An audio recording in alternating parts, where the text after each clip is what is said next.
According to the AFP, thousands of Iranian women have come together, taken off their hijabs, and taken pictures that they put on the internet to protest the repressive Islamic dress code of the state. So more than 146,000 people have supported the Facebook page. It's called the Stealthy Freedoms of Women in Iran Facebook page.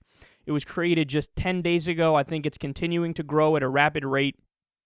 And there's been no official response from the Iranian government yet, although I guess we could hold our breath for that because it will likely come.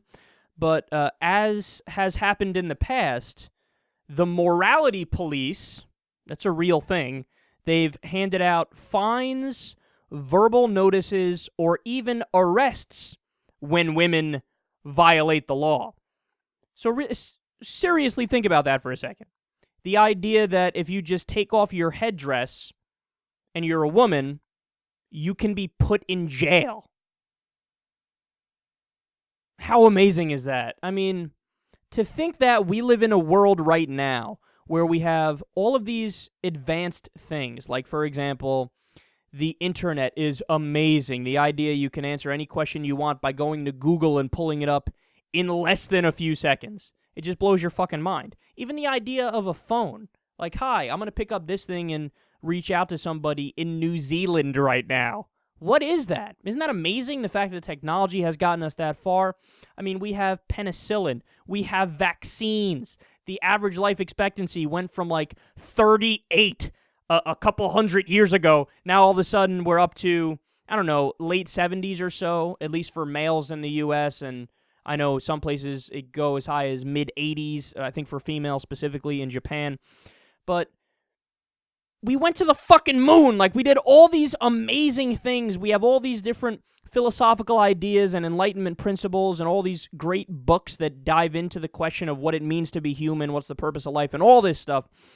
But right alongside that, we have this crazy, barbaric, dogmatic, idiotic worldview that believes in authority for the sake of authority. Hey, our holy book says that women are second class and that they need to cover themselves and they need to stop being fucking whores and their property and they need to listen to men, and we're going to act on that because it's our book and, I don't know, it's our book. Wow, you guys really thought this one out, didn't you?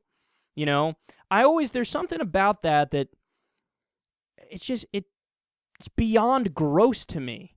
The thought that somebody could just look at a text and say, this is it. This is everything. You know, I'm not going to question it. I'm not going to use my mind. I'm not going to say, well, this part makes sense and this one doesn't. Or, hey, is there evidence for this? Is there any proof? I'm just going to totally rent my mind out to this thing. And then it becomes this mob mentality where, like, the government, it's groupthink. It's Islamic groupthink where they say, this is what we all believe. This is what is right. This is what is wrong. But wait a second, what is your definition of right and wrong? It's just simply what's in the book? That's fucking stupid. Why not do that with any other book? Hey, I get my moral code from Mother Goose. Whatever they say is right, I say is right. Whatever is wrong is wrong. That means you're an idiot. That means you're not actually using your head. You're not figuring shit out.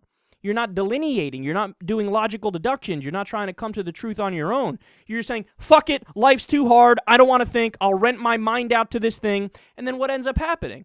Because you're buying into something that is dogmatic, you can wind up doing incredibly heinous things because you've labeled yourself from the beginning as being right. When you label yourself from the beginning as, my club is right, you can do so many evil things as a result of that. And that goes for every kind of dogmatic belief system, whether it's a religion or whether it's nationalism, you know, blind patriotism, the idea that my nation is right no matter what, I don't care about the facts, I will fight for my nation regardless of the consequences, regardless of what we've done or any moral considerations. And that's the problem. The problem is that that's still the system of law that's going on in Iran. That's still the system of law in Saudi Arabia and other Islamic countries. That doesn't mean that all Christian countries or secular countries have their shit together, because there's gross laws all over the place. But this is particularly egregious. You know, we have some like 8th century shit going on right alongside more modern countries that are more advanced. And it's just, it drives you crazy, and I wish I could help these women out even more than I am. I mean, what, I'm just fucking running my mouth on the internet? That doesn't help much, but I could tell you one thing for sure. My sympathies lie with them, and they have a long fight ahead, but eventually, I don't know how far in the future, but the truth will win out, and they will gain more freedoms, because we all know deep down at a visceral level, when you look at something, you have this initial gut response of, something's fucked up there. Something's not right. Let's fight for the right thing.